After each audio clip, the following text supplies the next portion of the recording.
Je pense que il faut commencer à se poser la question d'entamer une psychothérapie quand on a l'impression qu'on a du mal à avoir prise sur sa propre vie. C'est-à-dire que quand on a la sensation de patiner, la sensation que finalement on a utilisé toutes les cartouches qu'on avait sous la main et que le problème il continue à être présent, il y a un moment où la psychothérapie elle a pour objectif de pouvoir se poser avec quelqu'un et de faire un petit bilan. Alors, un petit bilan, ça ne veut pas forcément dire quelque chose de très long, mais c'est de simplement faire pause et de constater la somme d'efforts qu'on a pu déployer et de se dire est-ce que ça a été utile. Alors un exemple assez concret qu'on a régulièrement en cabinet, ça va être une personne qui va être en arrêt maladie, c'est son troisième renouvellement d'arrêt maladie, et puis elle vient en expliquant que bah, ça va pas bien au boulot. Donc elle repousse le moment fatidique de la reprise à ce moment-là. Le médecin expliquant au psychothérapeute qu'il va pas pouvoir faire ça indéfiniment. Le psychothérapeute peut constater que la personne finalement déploie toujours la même somme d'énergie dans la même direction, à savoir qu'il faut retourner au boulot. Et le psychothérapeute constate à ce moment-là que la personne ne va pas bien, que de prendre un médicament ou de renouveler un mois d'arrêt maladie de plus, ça ne réglera pas le problème. Puisque, et il faut bien se poser la question souvent, il faut se demander tout de même si toutes ces actions vont permettre de réellement régler le problème qui serait un peu sous-jacent. Alors quand je dis sous-jacent, il ne faut pas forcément imaginer des profondeurs incroyables.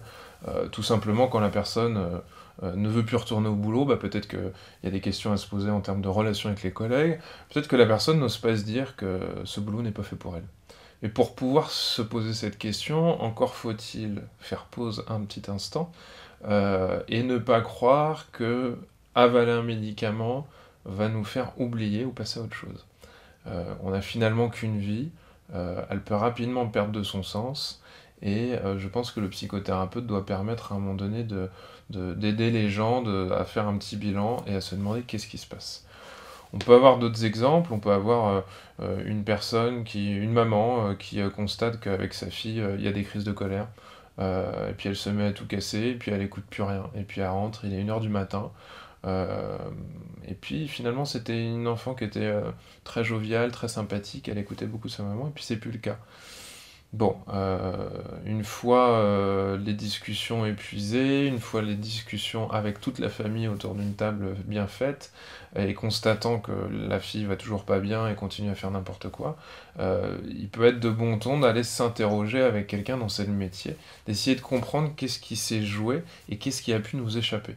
Euh, Puisque finalement quand on va en psychothérapie, c'est qu'on sait qu'on souffre, c'est qu'on a un minimum conscience de soi, mais qu'on n'arrive pas à voir finalement des solutions qui sont peut-être sous nos yeux. Donc le psychothérapeute, là, à ce moment-là, il va se positionner et peut-être interroger la famille. Si on constate que cet enfant a été trop chouchouté par sa maman, on pourra un petit peu élaguer ça avec la mère et voir qu'est-ce qui se passe à ce moment-là. Ça peut paraître un peu paradoxal ce que je dis, parce qu'on peut se dire si elle est chouchoutée par sa mère, il n'y a pas de raison que ça n'aille pas. Mais voilà, c'est tout le boulot du psychothérapeute de comprendre les enjeux, de comprendre qu'est-ce qui s'est passé. Peut-être qu'elle ne tolère plus la frustration depuis qu'elle a 15 ans, et il va falloir, et j'en parlerai peut-être par la suite, mais il va falloir comprendre un peu plus en détail ce qui s'est passé.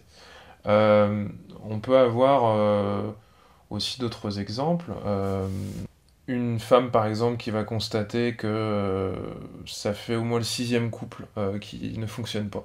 Euh, Exemple assez typique, on a tous autour de nous quelqu'un qui, malgré toute la volonté du monde, désire ardemment être en couple, mais qui, au moment où la brosse à dents dans le pot est posée, va avoir des angoisses très intenses et plus ou moins se rendre compte qu'elle met fin à la relation. C'est en même temps pas ce qu'elle veut, et c'est en même temps une solution de fuite qu'elle a prise de manière automatique. Euh, donc les gens, la plupart du temps, peuvent avoir conscience de pourquoi ils font des choses qui ne leur font pas du bien. Et le boulot du psychothérapeute, donc, c'est pas toujours de prendre conscience, mais de trouver des solutions parfois un peu concrètes pour que la personne puisse agir autrement. Parce que finalement, si vous avez une amie qui vous dit j'en ai marre d'être les week-ends toute seule, et puis toi t'as réussi ton couple, et puis moi j'y arrive jamais, euh, très rapidement, elle dira face au psy qu'elle a des soucis quand elle est protégée peut-être par un homme et que ça l'angoisse, mais elle vous dira, et c'est ça qui est intéressant, je ne sais pas pourquoi, mais à chaque fois ça se finit comme ça. Et le fameux je ne sais pas pourquoi, c'est pas une question uniquement philosophique, c'est une question tout simplement de vision. Quand on est dans sa propre vie, on peut pas tout voir en fait. Euh, je peux prendre la métaphore de la conduite. Quand on conduit, en fait, par définition, on a toujours des angles morts. C'est pour ça qu'on vous demande de tourner la tête, parce que le rétroviseur ne vous permet pas de tout voir. Et quand on va voir un psychothérapeute, bah, on est en train de se dire que on est dans sa propre vie, mais qu'il nous manque des informations pour pouvoir comprendre pourquoi on agit parfois d'une manière contradictoire, paradoxale.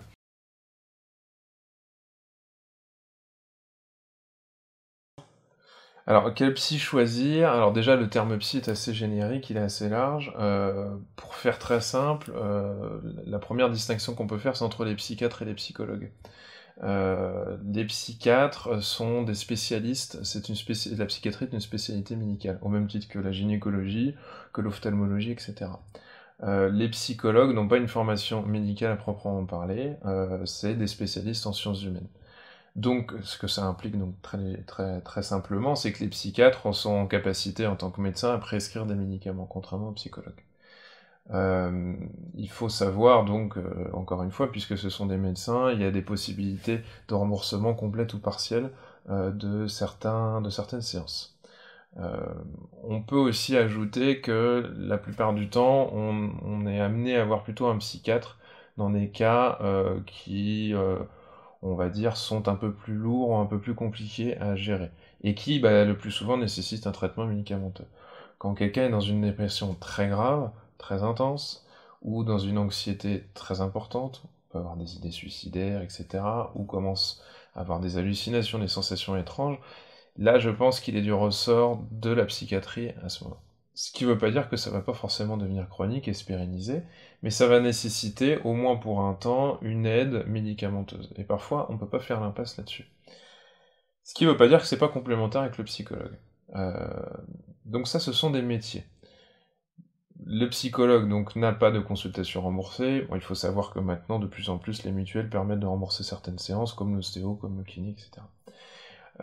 Maintenant, ce qu'il faut bien différencier, c'est le métier de la fonction. Donc là, moi, je vous ai parlé du psychiatre, qui en soi n'est pas formé à la psychothérapie, et le psychologue non plus. Donc, quand vous voulez entamer une psychothérapie, euh, connaître le métier des gens ne suffit pas, il faut connaître leur formation complémentaire. Donc il y a des psychiatres qui ne sont pas formés à la psychothérapie, et des psychologues qui le sont. Donc le choix d'aller voir un praticien qui est remboursé est pas vraiment suffisant, parce que c'est peut-être pas la chose dont vous aurez le plus besoin de savoir s'il est remboursé ou pas, mais c'est de savoir s'il sera utile ou pas. Euh, il faut rajouter également que, bah, à côté des psys, on a aussi les psychanalystes, donc ça c'est une fonction. On fait de la psychanalyse qu'on peut plus ou moins assimiler à une forme de psychothérapie. Il y a également les psychopraticiens, et il y a ce qu'on appelle les psychothérapeutes. Alors, psychothérapeute, c'est un terme générique qui est reconnu par l'État, qui nous dit simplement que les gens ont suivi une formation minimum pour pouvoir intervenir auprès des gens. Psychopraticien est un terme qui a été un petit peu utilisé du terme psychothérapeute, donc c'est pas un titre qui est reconnu par l'État, mais les gens peuvent être quand même en capacité d'intervenir. À côté de ça, bah, vous avez les hypnothérapeutes, vous avez différents types de praticiens. Bon. Ce qui compte, c'est de savoir de quoi vous allez avoir besoin. Et la deuxième chose, et la plus importante selon moi, c'est que vous soyez face à quelqu'un qui soit compétent pour pouvoir répondre à votre difficulté. Euh, j'ai fait une différence entre métier et fonction, elle est vraiment fondamentale. Pourquoi? Puisque, je vais prendre l'exemple de l'hypnose qui est très à la mode, les gens appellent beaucoup pour régler tel et tel problème grâce à ça. Il faut savoir que l'hypnose ne règle évidemment pas tout. Si vous avez des difficultés ancrées depuis 10 ans dans votre vie, ça n'est pas en fermant les yeux 3/4 d'heure que les choses vont disparaître. Mais ce qui est très important, c'est que la personne en face de vous doit pouvoir avoir suffisamment de connaissances théoriques, de professionnalisme et d'expérience pour pouvoir comprendre si l'outil qu'elle va vous proposer sera bien à vous proposer. Donc finalement, pour résumer, on pourra mettre sur un plan les psychiatres, les psychothérapeutes et les psychanalystes, ça va vous permettre de mieux comprendre. Si vous êtes enclin à ressentir des hallucinations auditives, vous entendez des choses que les gens n'entendent pas, vous voyez des choses que les autres ne voient pas, vous vous sentez épié, vous vous sentez observé très régulièrement. Euh, donc ça peut faire partie de ce qu'on appelle une urgence, donc au sens psychiatrique. Quand il y a un sentiment d'urgence et quand il y a une possibilité d'attenter à sa vie, si vous sentez que vous êtes à deux doigts de faire une bêtise, là aussi ça fait partie des urgences psychiatriques. Ça va nécessiter soit une hospitalisation, un soutien rapproché, une infirmière, un psychiatre, une hospitalisation où vous êtes bien entouré et voire une médication. Donc là, on est dans le cas de l'urgence. La psychothérapie, nécessairement, justement, elle appelle un peu moins à la notion d'urgence. Elle appelle forcément à une demande, à un besoin de la personne, mais il est évident que quand quelqu'un appelle un psychothérapeute en disant «je vais mal, il faut que tous mes problèmes disparaissent au plus vite et que j'ai un apaisement dans la minute», il est vrai que ça risque d'être un élément un peu contre-productif, puisque la psychothérapie, ça implique pas forcément des années de travail, hein, ça peut être 6 mois par exemple, mais ça ne veut pas dire que tout sera réglé en 3/4 d'heure, 1 heure. Donc évidemment, moi j'aurais tendance à dire aux gens, si ça fait 25 ans que ça ne va pas, peut-être que ce serait pas mal de prendre 2-3 rendez-vous, 2-3/4 d'heure, pour qu'on puisse déjà discuter, et la plupart du temps, le fait de poser les choses permet déjà d'apaiser. C'est déjà un premier travail. Et puis il existe les psychanalystes qui, eux, de coutume, on va dire, et ça a du sens pour les psychanalystes, vont aussi nécessiter encore un peu plus de temps que le travail de la psychothérapie. Psychothérapie, souvent, on va dire qu'il y a des psychothérapies assez brèves de 10 séances. La majorité du temps, ça va durer entre 6 mois et 1 an, et ça peut durer, certaines psychothérapies peuvent durer quelques années.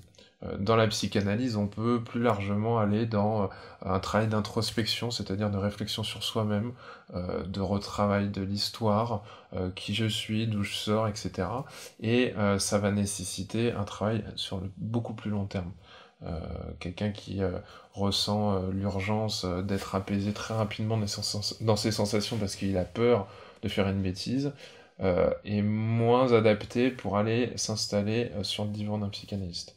On pourra en parler par la suite, mais quand on rencontre un psychanalyste, par définition, il n'est pas du genre à essayer de régler le problème dans l'immédiat. Et donc si vous attendez une réponse très rapide, voire un peu pragmatique, un peu concrète, c'est pas le psychanalyste qu'il faut aller voir tout de suite. Par contre, si des choses vous travaillent depuis quelques années ou quelques mois et que vous aimeriez prendre le temps d'en parler, là, c'est peut-être beaucoup plus adapté pour vous à ce moment-là.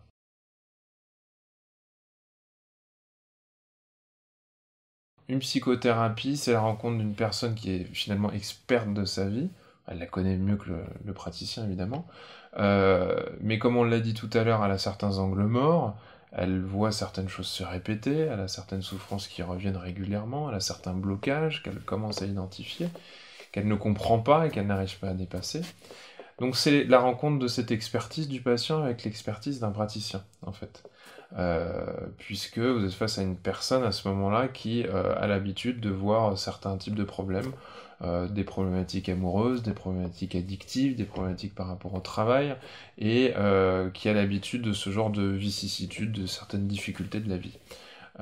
Donc ça implique à un moment donné euh, que le patient puisse collaborer, dire les choses, et les dire vraiment, puisse dire aussi s'il n'est pas à l'aise, parce que finalement le recueil d'informations que le praticien va faire est fondamental. À partir de ce moment-là, euh, on va dire que contrairement à un rapport entre patient et médecin, on n'attend pas finalement que le diagnostic tombe. En tout cas, c'est ma façon de voir les choses.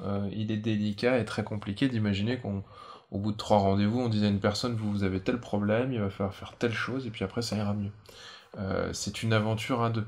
Et d'ailleurs, on peut évoluer, le praticien peut évoluer en termes de représentation par rapport au patient, en termes d'implication notamment, puisqu'on peut se dire, bah, finalement, il avait l'air très déprimé par rapport au travail, et puis maintenant qu'il est retourné au travail, des vraies questions commencent à se poser.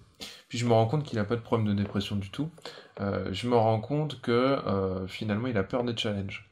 Et puis, bah, c'est pareil aussi dans sa vie amoureuse, etc., etc., etc. Donc, c'est vrai que c'est, comment dire? On va dire que plus le patient s'implique, plus le thérapeute peut l'aider, c'est clair et net. Si entre les séances, la personne vous dit: «Écoutez, moi j'ai repensé à ce que vous m'avez dit, et puis, d'un seul coup, ça m'a replongé, quand j'avais 8 ans et que ma mère me gueulait dessus et que je me sentais super mal. Et c'est vrai que, vous avez fait un parallèle intéressant parce que, quand vous m'avez dit certaines choses, je me suis braqué. Et c'est vrai que je fais ça souvent avec les gens. On me l'a déjà reproché, et cetera, et cetera. Donc là, on est en train de constater que la personne, finalement, a été touchée par les mots du psychothérapeute et heu se propose à elle-même de s'engager dans un travail pour elle-même, quoi. Et il y a une belle différence, hein, quand un patient vous dit: «Oh bah, je sais plus ce qu'on s'est dit la dernière fois d'ailleurs», heu, bon, finalement, il y a quelque chose à questionner en termes de collaboration. Il faut quand même ajouter un élément qui est important, à savoir qu'il faut différencier la demande des gens et puis leurs besoins. C'est-à-dire que les gens viennent parce qu'il y a quelque chose qui, au premier abord, les fait souffrir ou dont ils aimeraient se débarrasser. Quand on rencontre donc finalement un praticien, il a son expertise et la plupart du temps, il est amené finalement à mieux voir les choses que le patient qui par définition bloque, donc il va chercher quelqu'un pour qu'on l'aide et qui va apporter une plus-value. Si le psychothérapeute n'a rien de plus à ajouter que le patient, ça sert plus à rien, évidemment. Et donc, dans ce jeu d'influence, si le patient est suffisamment à l'aise avec son psychothérapeute et qu'il entend, qu'il semble avoir bien compris sa difficulté, il peut lui permettre d'aller explorer avec sa lampe torche un petit peu ailleurs. Donc qu'est-ce que je veux dire par là?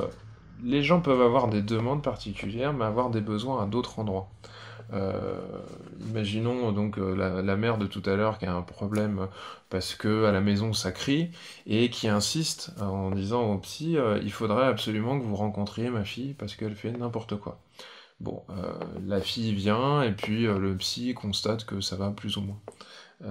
Là, à ce moment-là, l'expertise du psy est peut-être de se dire: «Le besoin n'est pas chez la fille».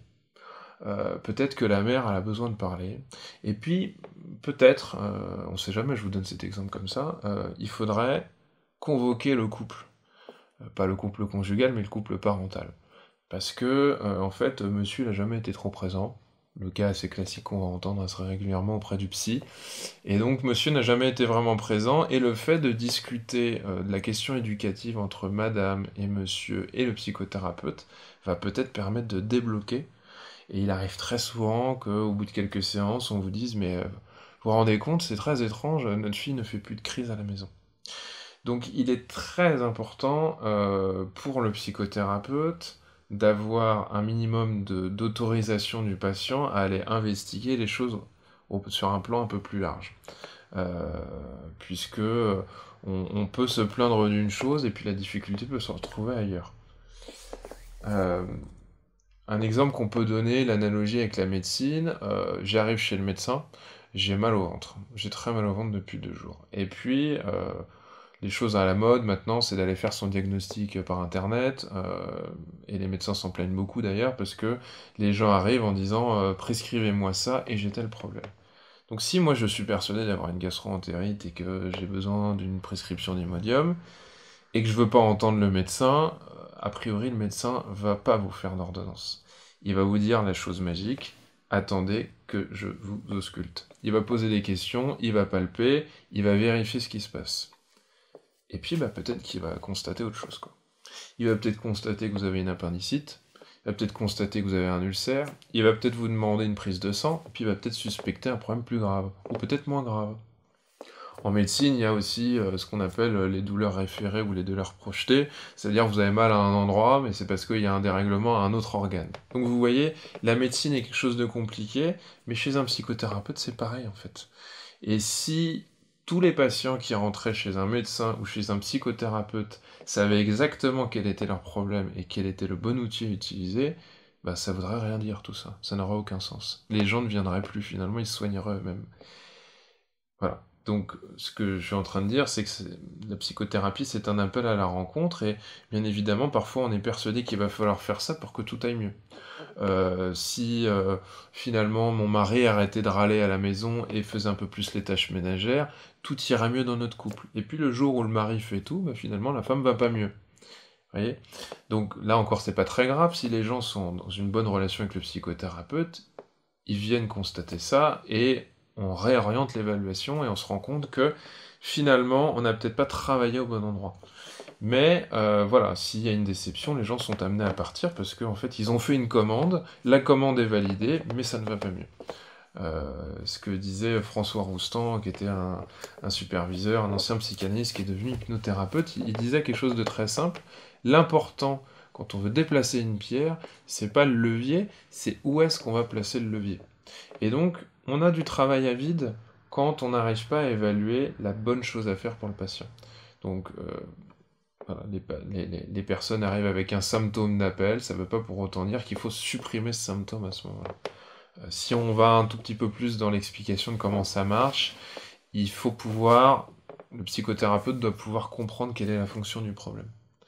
Et ça, évidemment, ça fait partie des angles morts du patient. Et le psychothérapeute doit pouvoir avoir conscience de ça et travailler avec ça. Un exemple que je peux vous donner, euh, finalement madame se plaint de l'absence de monsieur à la maison, mais finalement ça l'arrange, parce qu'en fait quand monsieur est là, il y a beaucoup d'engueulades. Monsieur le sait, et donc il a tendance à s'éloigner par rapport à sa femme, parce qu'en fait on se rend compte que monsieur il a pas envie que sa femme le quitte, et c'est plus fort que lui, il arrête pas de s'engueuler avec elle. Si vous n'avez pas compris, donc là de manière systémique, c'est-à-dire si vous n'avez pas compris le rôle de chacun dans cette histoire, et que vous essayez de défendre monsieur ou de défendre madame, ce qui n'est pas le rôle du psychothérapeute évidemment, si vous essayez de prendre parti pour l'un ou pour l'autre, et ben en fait vous allez rien faire bouger. Puisque la résistance à ce moment-là, elle est dans le couple. Et c'est pas uniquement madame qui va pas bien ou monsieur qui va pas bien. Et donc ça s'appelle l'expertise du psychothérapeute. Et il est très rare que les gens arrivent avec une explication bien complète de où sont leurs problèmes.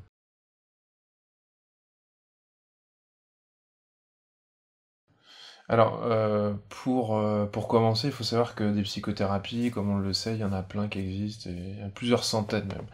Mais pour résumer, on va dire que depuis un peu plus d'un siècle, on pourrait délimiter quatre grands courants en psychothérapie. Le premier courant qui est apparu, c'est le courant psychanalytique, euh, par la suite le courant cognitivo-comportemental, puis humaniste, puis systémique. Alors, je vais donner un exemple assez concret. Une dame, depuis son divorce, est très déprimée. Elle pleure toute la journée, elle ne va pas bien, etc. Je vais vous donner un peu comment on pourrait, alors c'est un peu caricatural, mais comment ces quatre courants pourraient approcher cette problématique, en tout cas cette personne. Dans le courant psychanalytique, on pourrait, enfin cette dame en allant voir un psychanalyste pourrait être amenée à comprendre qu'est-ce qui fait qu'elle est si affectée par ce divorce. Et le psychanalyste pourrait mettre un peu en lumière le fait que les relations qu'elle a pu observer quand elle était enfant entre ses parents a peut-être un impact encore aujourd'hui, ce qui fait qu'elle a énormément de mal à sortir de cette dépression. En allant voir le psychanalyste, elle se rend compte qu'elle n'a jamais pu faire le deuil du divorce de ses parents, qu'elle a toujours été instrumentalisée, et que finalement elle culpabilise à l'idée de rendre ses propres enfants malheureux. Dans une approche cognitivo-comportementale, c'est des approches beaucoup plus brèves, où on va rester très pragmatique, très concret. Donc le passé nous intéresse mais dans cette approche, mais ce qui est important, c'est qu'est-ce qu'on peut faire maintenant. L'idée, c'est de se dire, qu'est-ce que pense cette dame, qu'est-ce qu'elle ressent et qu'est-ce qu'elle fait. Donc très pragmatiquement, elle se dit, je suis nul, à mon âge, je me remettrai avec personne, c'est de ma faute si ce divorce a eu lieu finalement. Euh, donc elle se sent nulle, elle se sent triste, elle se sent anxieuse, et en plus on constate que depuis qu'elle a déménagé, elle s'est mise dans un petit studio, et elle n'ose pas dire bonjour aux voisins, et elle ne rappelle plus ses enfants ni ses copines. On est dans une approche cognitivo-comportementale, on va travailler tous ces éléments pris un par un. Notamment échanger pour voir en quoi finalement elle serait plutôt responsable du divorce au lieu de son mari. Et puis de rééquilibrer, qu'elle se rende compte finalement que c'est peut-être un peu 50-50. Donc ça lui permettrait de travailler un peu sa culpabilité. Elle se dit qu'elle va pas pouvoir se remettre en couple. Ça, on va pouvoir travailler ça, discuter de ça avec le psychothérapeute pour qu'elle relativise. Ce qui va être intéressant aussi, c'est de faire ce qu'on appelle de l'activation comportementale, c'est-à-dire, madame, désormais, vous allez simplement dire bonjour à vos voisins. Et puis, le psychothérapeute va encourager cette dame à rappeler ses filles. Que ce soit un rituel, vous passez un coup de fil tous les samedis, même si vous n'avez pas grand-chose à dire. Et puis, ce serait pas mal de rappeler cette copine à laquelle vous pensez depuis 6 mois et vous n'osez pas le faire. Pourquoi le psychothérapeute fait ça? Parce qu'il va la remettre en route. C'est-à-dire que là, on n'est pas simplement en train de parler, de discuter, d'échanger, mais on va bousculer la personne pour qu'elle puisse revivre une nouvelle expérience, pour qu'elle puisse casser ce cercle vicieux d'auto-exclusion qu'elle a mis en place. Elle n'a pas envie de s'exclure, mais c'était plus fort qu'elle. Pour se protéger, elle s'est éloignée des gens. Et donc, quand elle vous dit oui, moi je me sens seule et exclue, la réponse du psychothérapeute c'est oui, oui, clairement. Vous ne vous faites pas d'illusions, c'est exactement ça que vous avez malgré vous mis en place. Donc on va activement, très concrètement, casser ça. C'est le fameux exemple que je donne souvent, c'est quand on a eu 18-20 ans, il y a un soir on déprime, et puis on a une copine ou un copain qui nous dit on va en boîte, puis on n'a pas envie d'y aller. On boude, on fait la tête. Et puis la personne nous tire, et puis on râle, et puis finalement, alors ça peut être une soirée par exemple, pas forcément en boîte, on commence à discuter, on fait du lien avec les gens, et puis on commence à rire. Et puis à la fin, l'ami nous dit bon bah on va rentrer. Et puis sur le retour, on dit bah ça me fait du bien en fait. Et la prochaine fois que tu sors, finalement, ce serait bien que tu me ramènes à sortir. Qu'est-ce qui s'est passé là? La personne constate que ses émotions ont changé et elle a souri par elle-même. On lui a pas fait un débat philosophique pendant 3 heures en disant tu devrais sortir, ça te ferait du bien. On l'a pris par la manche, on l'a sorti de son cercle vicieux pour qu'elle rentre dans un cercle vertueux. Et donc l'activation comportementale, ça ressemble un petit peu à ça aussi. Donc voilà, ça peut être un exemple d'éléments sur lesquels on va travailler. Dans l'approche humaniste, euh, là, on a moins d'outils très concrets de la part du thérapeute parce qu'on part du principe que le thérapeute, par ses qualités personnelles, notamment le fait d'être empathique, d'être à l'écoute et d'être très connecté à l'expérience de la personne, va déjà pouvoir permettre à cette dame de se reconnecter elle-même à ses sensations. Puisque quand on n'est pas bien, on a souvent tendance à s'éloigner, à ne pas vouloir ressentir. Euh, une des choses intéressantes quand on est dans une posture humaniste, parfois, c'est qu'en poussant finalement indirectement la personne à se reconnecter à ses émotions, elle puisse se dire, c'est vrai, en fait, j'ai des angoisses plus profondes derrière. Sachant que quand on est dans cette vision-là en tant que thérapeute, on se dit que bah, l'humain est pris par des angoisses qui sont tout à fait normales en fait, et qu'il va falloir trouver un peu un équilibre avec ça. Ça peut être l'angoisse de liberté, ça peut être l'angoisse d'être aimé, ça peut être l'angoisse de la mort, ça peut être l'angoisse du manque de sens de la vie. Et donc à partir de ce moment-là, quand on a réussi à identifier des lignes directrices qui paralysent la personne et qui l'empêchent de pouvoir dépasser le problème, on va pouvoir parler des vraies questions. Et peut-être que cette dame, elle se dit finalement, la vie n'a aucun sens. Et je me rends compte que même avec mon mari, finalement, ça venait colmater quelque chose. Je me suis toujours trouvé inutile. Et le fait d'être seul aujourd'hui me fait comprendre que je me sens vraiment inutile. Là, vous êtes en train de toucher dans une approche humaniste à quelque chose de fondamental. Donc vous voyez, par rapport à tout à l'heure, la demande c'est je suis triste, j'ai divorcé, mais le besoin derrière, le psychothérapeute, là, s'il a un peu de nez, il se rend compte que l'idée c'est pas qu'elle se remette en couple en fait, demain. Ça réglera pas le problème. C'est qu'elle puisse faire quelque chose de cette angoisse, la dépasser, pour pourquoi pas se remettre en couple, mais d'une manière plus sereine, non, quelque chose de plus solide. L'approche systémique, elle part du principe qu'il n'y a pas de cause à chercher chez une personne en particulier.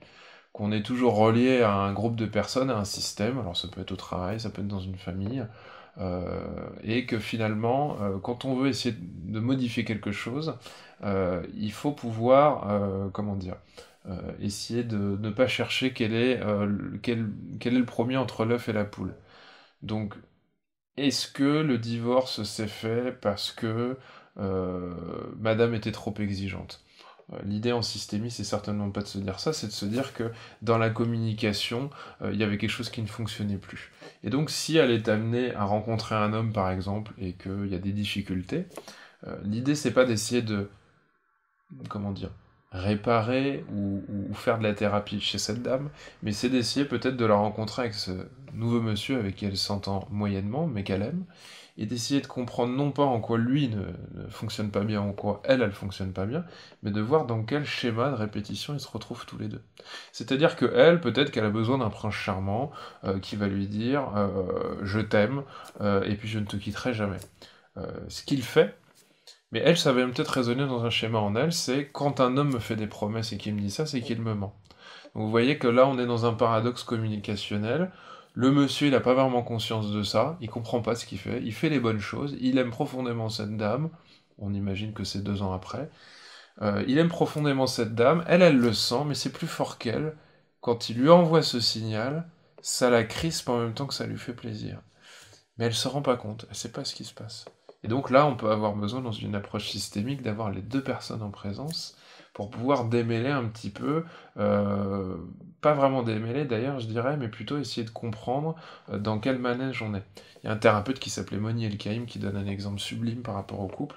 Il dit, finalement, c'est comme dans les tourniquets d'immeubles, parfois vous êtes à deux et puis vous êtes bloqué. Et puis il y en a un qui dit c'est toi qui bloques le tourniquet, et l'autre qui dit mais non, mais c'est toi qui bloques le tourniquet. Et donc la question, c'est pas de savoir qui bloque, c'est de comprendre le mécanisme qui chapeaute les deux, comment il fonctionne et comment ça se fait qu'on est pris dans ce mécanisme.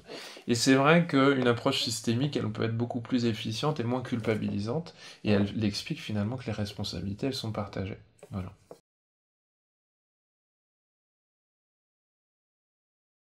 L'idée, c'est que avec la psychothérapie, on va essayer de détricoter tout ça. On va essayer finalement à l'aide de théories, à l'aide d'outils, à l'aide de stratégies. En tout cas, moi, c'est peut-être aussi comme ça que je fonctionne personnellement. Je vais essayer de pousser les gens à un moment donné à essayer de comprendre comment ils fonctionnent, mais aussi à poser des actes. Parce que ça reste important de pouvoir acter dans la réalité des choses. En tout cas, moi, c'est comme ça que je vois ça. Euh, en agissant ou en constatant qu'on n'arrive pas à faire certaines choses, l'expression que j'utilise souvent, c'est qu'on peut voir un peu mieux comment les gens sont câblés, c'est-à-dire comment c'est fait derrière, quelles sont leurs lignes directrices, qu'est-ce qui les angoisse depuis toujours profondément, quelles sont les zones avec lesquelles ils sont à l'aise, avec lesquelles ils sont à l'aise, avec lesquelles c'est plus compliqué. Donc ça permet, je pense qu'on est dans une avancée commune où on essaye d'explorer soi-même, on peut faire de l'introspection en passant à l'action. Je vous dis ça parce que on pourra avoir tendance parfois à sacraliser la prise de conscience. Maintenant, si on est un peu retors, on pourrait dire qu'il y a des gens qui savent très bien pourquoi ils agissent d'une façon qui leur rend pas justice, qui leur permet pas d'aller mieux, mais c'est pas pour autant qu'ils arrivent à changer. L'exemple un peu bête que je reprends parfois, c'est celui de Woody Allen qui dit qu'il a fait de la psychanalyse, il sait très bien pourquoi ça va pas, et puis il continue à faire pareil. Donc, pour moi, il y a ce que les gens disent, il y a ce que les gens comprennent, et puis il y a ce qu'ils font. Parce qu'il n'y a rien de plus compliqué dans la vie de dire je sais que je fais des conneries, je sais que je fais n'importe quoi, mais c'est plus fort que moi, j'ai peur de faire autrement, ou alors je constate que je peux pas m'en empêcher. Quand les gens ont un trouble obsessionnel compulsif, ils vont avoir des rituels de vérification. Par exemple, ils vont allumer et éteindre la lumière 50 fois dans la journée, ils vont vous dire mais je sais que c'est idiot, mais je peux pas faire autrement, parce que je suis pris par une angoisse incroyable qui me bouffe, et donc je peux plus dormir, je peux pas sortir de chez moi, etc. Quand quelqu'un a un traumatisme, par exemple, on va appeler un stress post-traumatique, il va faire des cauchemars, il va avoir des reviviscences dans la journée, il va avoir des angoisses, des attaques de panique. Bon, il sait peut-être très bien pourquoi il a ça. C'est pas pour autant que ça va mieux, en fait. Donc la psychothérapie, c'est pas simplement un débat philosophique, intellectuel, ça engage aussi le corps, ça engage les actions. Et pour moi, encore une fois, ça reste mon cas, je pense que chaque jour, on est amené à actualiser ce qu'on fait. Et le propre de l'humain, c'est d'essayer de garder une certaine constance, qui font qu'on vous reconnaît et que vous reconnaissez tous les jours. Et peut-être que la psychothérapie est une façon d'essayer de maintenir la personne dans ce qu'elle est, tout en lui permettant, peut-être paradoxalement, de faire une mise à jour et de pouvoir changer certaines choses. Et on peut avoir un effet papillon parfois. Donc, en psychothérapie, on peut avoir une femme qui vous dit qu'elle va quitter son mari, euh, qu'elle en peut plus. Et puis le psychothérapeute pourrait se dire, au fond, je crois qu'elle le fera jamais. Donc on accompagne cette personne, et puis elle vous dit: «Si, si, si, moi je sais que je vais le quitter, j'en peux plus».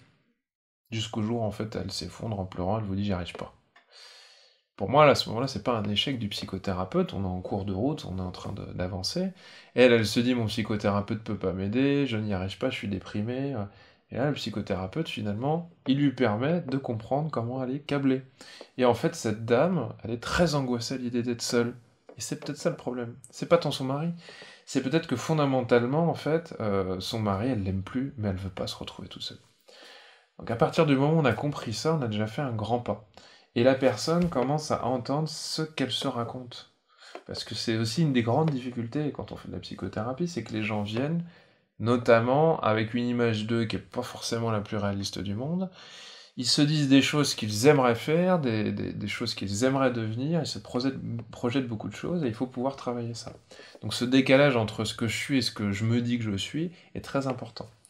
Un autre exemple qu'on pourrait donner, c'est la femme qui va se mettre à retravailler. Donc on continue avec la même dame, par exemple, elle retravaille, ça faisait 15 ans qu'elle était chez elle était femme au foyer, son mari s'en plaignait beaucoup, qu'elle bossait pas, qu'elle ramenait pas d'argent pour le foyer, et puis un jour elle retrouve un boulot. Elle devient, je sais pas moi, secrétaire médicale, à temps partiel. Donc là, on accède à la demande de madame, et on accède à la demande de monsieur. Sauf que monsieur n'est pas content. Pourquoi il n'est pas content? Parce que ça l'arrangeait bien, en fait, que la nourriture soit préparée le soir.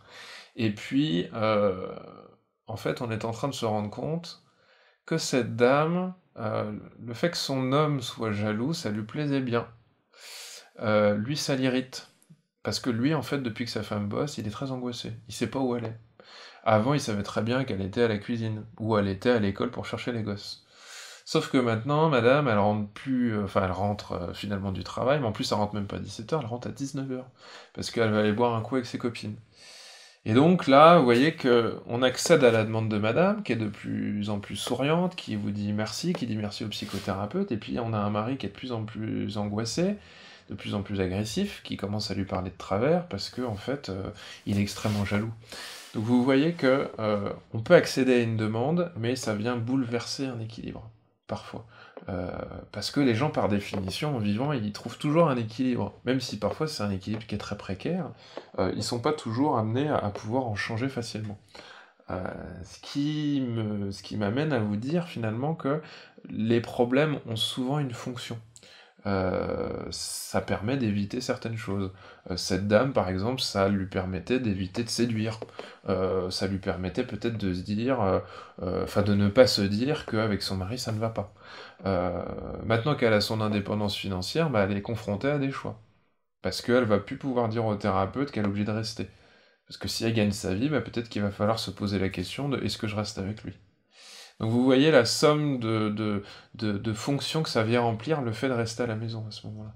Mais sauf que la dame, elle s'en rend pas compte quand elle vient voir le psychothérapeute au départ. Elle sait juste que elle vous dit, elle dit au psychothérapeute, je suis nul, de toute façon, ça fait 15 ans que j'ai pas travaillé, personne ne voudra m'embaucher. Mais en fait, peut-être que derrière, il y a tout ça qui se joue. Donc psychothérapeute, l'image qui vient de m'arriver, c'est la première fois d'ailleurs, peut-être que c'est un peu un joueur de Mikado. C'est-à-dire qu'il essaye de déplacer les choses sans que tout s'écroule non plus. Donc il faut pouvoir respecter le rythme de la personne qui n'a pas conscience de tout ça, bien évidemment, et va découvrir aussi pas à pas avec le psychothérapeute, en même temps que lui, quels sont peut-être les enjeux qui maintiennent son problème. Bon, donc pour reprendre un petit peu cet exemple avec cette dame qui finit le soir avec sa copine à boire un verre, à rentrer finalement à l'heure du repas, euh, avec un mari qui justement n'a peut-être même pas préparé le repas, on peut se poser la question de qu'est-ce qui va se passer après. Alors évidemment, quand je raconte l'histoire, on peut se dire mais c'est dramatique, puisque ça va venir casser quelque chose. Bon, je pars du principe que les gens ne sont pas sous emprise du psy. C'est-à-dire que ils vont pas se mettre ils vont pas se mettre en difficulté uniquement parce que une personne qu'ils payent une fois par semaine leur dit de le faire. Donc il faut quand même rétablir un peu les responsabilités des gens. Moi, je pars du principe que cette dame, probablement que si elle continue à aller bosser et à aller boire un coup avec ses copines, c'est probablement parce qu'elle y trouve un intérêt, et peut-être même un meilleur équilibre. Et ce que ça nous dit, c'est qu'à ce moment-là, le conflit qui peut s'opérer, c'est l'équilibre du mari, l'équilibre de sa femme, et donc l'équilibre du couple. Oui, ça met les choses en sursis. Peut-être que ça permettra à cette dame de constater que bah, son mari, elle ne l'aime plus depuis longtemps. Ou peut-être que ça va lui permettre de dire à son mari ce qu'elle pense depuis le début, puis peut-être qu'il va bien l'entendre, peut-être qu'il va venir consulter un psy, peut-être que ça va faire émerger une demande de réajustement du couple. Parce qu'elle va peut-être se dire, mais en fait, c'est bien sympathique de me faire draguer dans le bar, et tous ces hommes sont bien mignons, mais en fait, au fond, j'aimerais beaucoup que ce soit mon mari, puis je me rends compte que mon mari, il m'a pris pour un pot de fleurs, quoi, depuis plusieurs années, et puis il fait plus d'efforts pour moi. Moi, je suis plus qu'une fonction, là, je suis un peu la boniche.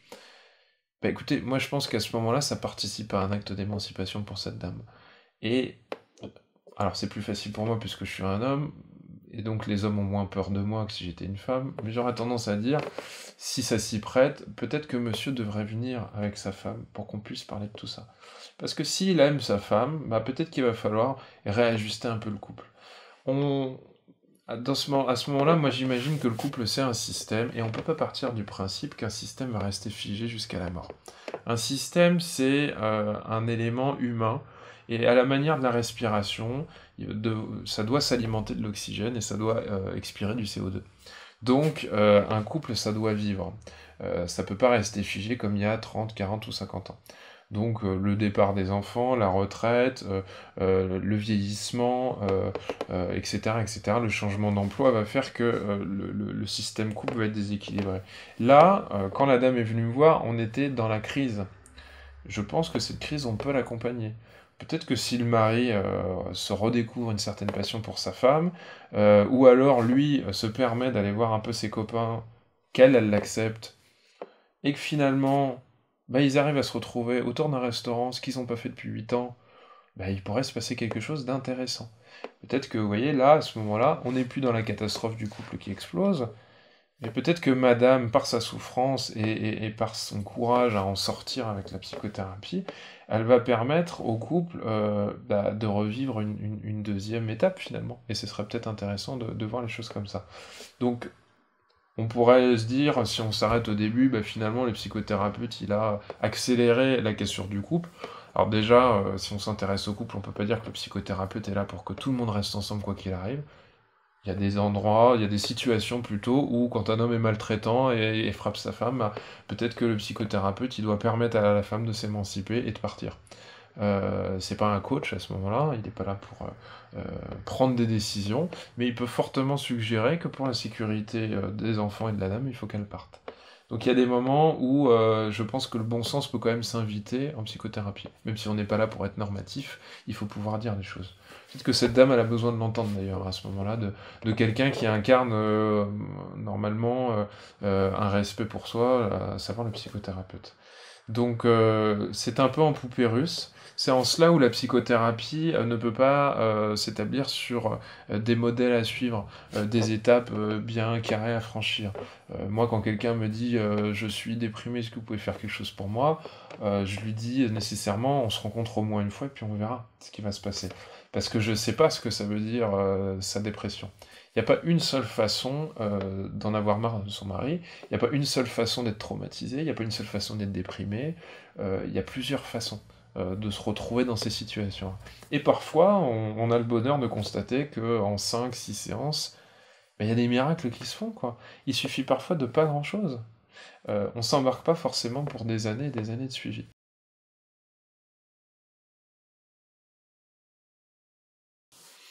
Alors, il faut savoir que, comme je l'ai dit, il n'y a pas de psychothérapie s'il n'y a pas de bonne relation. Maintenant, une bonne relation, ça veut dire quoi? C'est pas toujours très clair.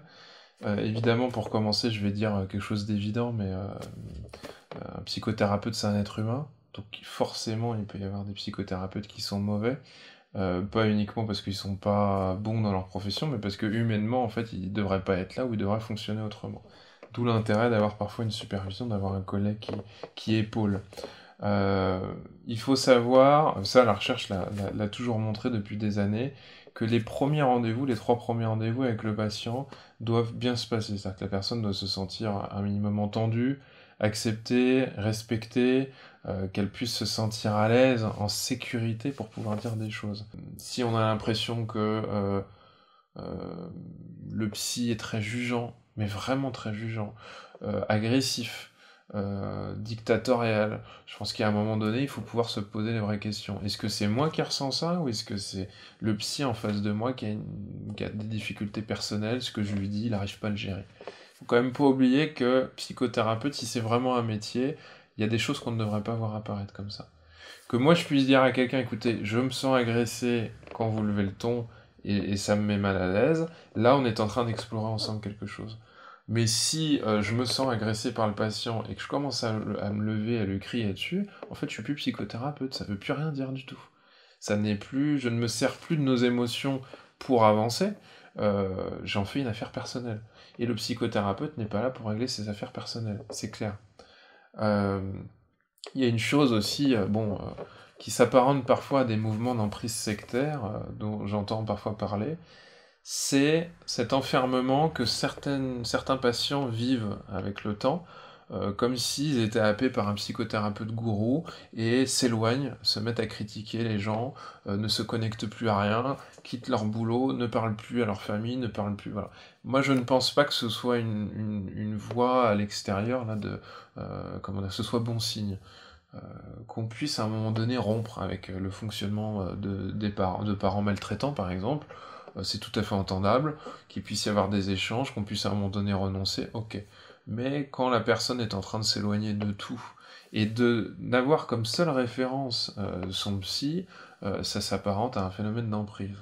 Alors, je pense que voilà, si on est en l'occurrence avec un psychothérapeute qui a un minimum d'expérience, il faut qu'il identifie que la personne a besoin d'un gourou, puis qu'elle travaille ça. Mais si le psychothérapeute n'est pas très clairvoyant, et donc a trop d'angles morts, et n'arrive plus à les voir non plus, ça devient une relation pathologique, et ça devient plus une relation thérapeutique. Puisque, pour moi, une relation thérapeutique, c'est une relation d'émancipation, qui n'est pas censée durer une vie entière. Sinon, ça s'appelle une relation amicale, ou amoureuse, ou ce que vous voulez, mais l'idée de la psychothérapie, c'est censé être une rencontre autour de difficultés, et puis une fois qu'on a bien réussi à les dépasser, bah chacun continue sa route.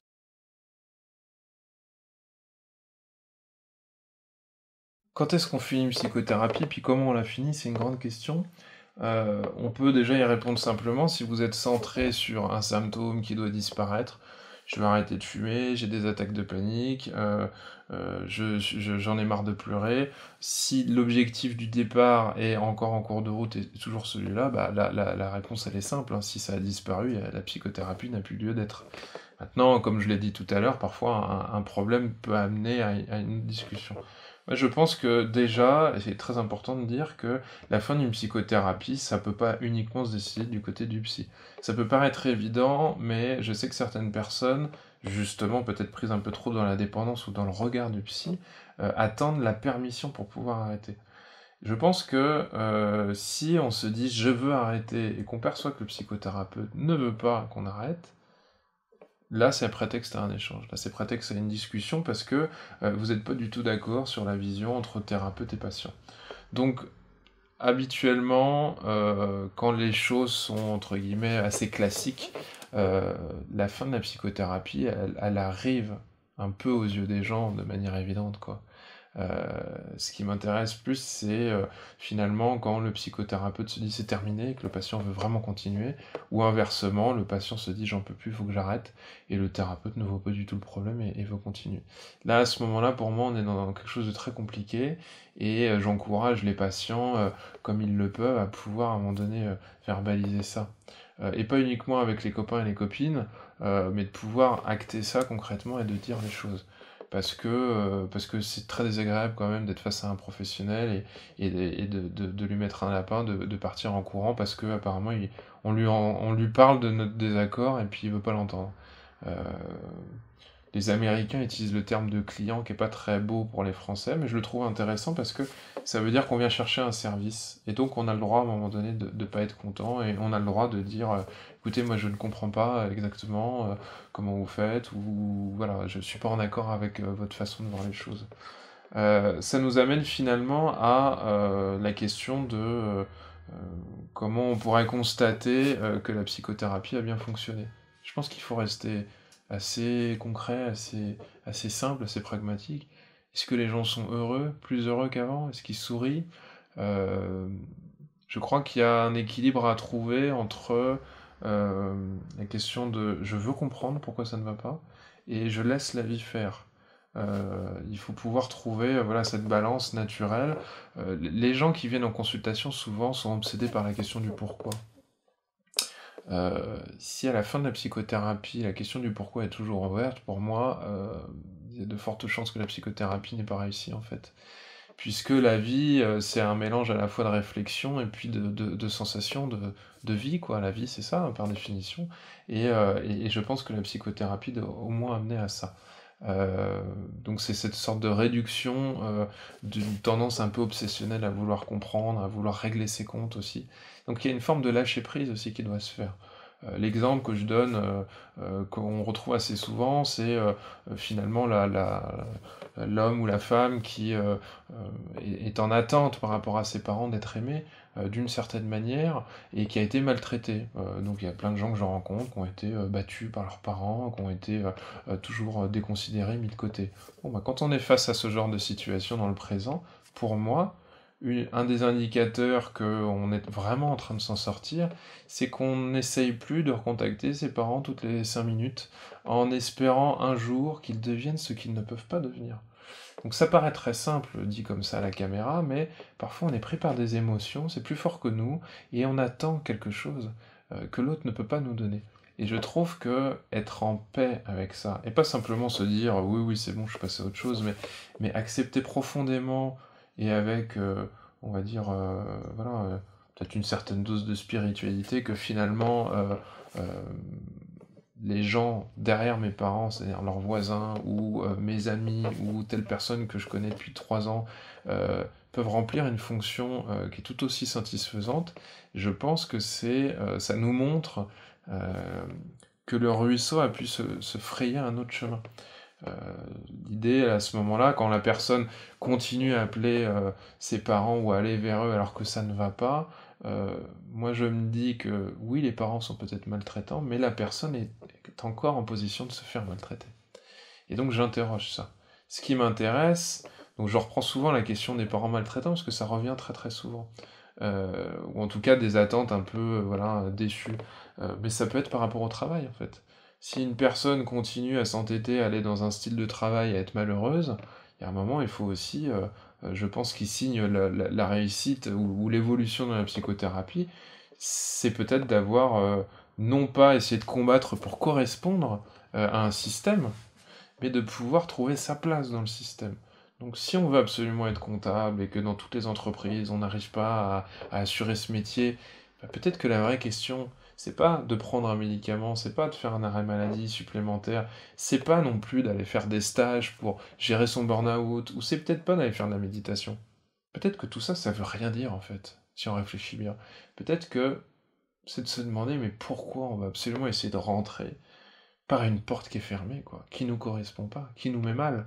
Et donc ça, évidemment que vous avez la plupart du temps besoin de quelqu'un qui vous accompagnera 5 séances, 10 séances, 6 mois, 1 an, 4 mois, j'en sais rien. Mais en tout cas, quelqu'un qui vous permettra à un moment donné de pouvoir prendre du recul.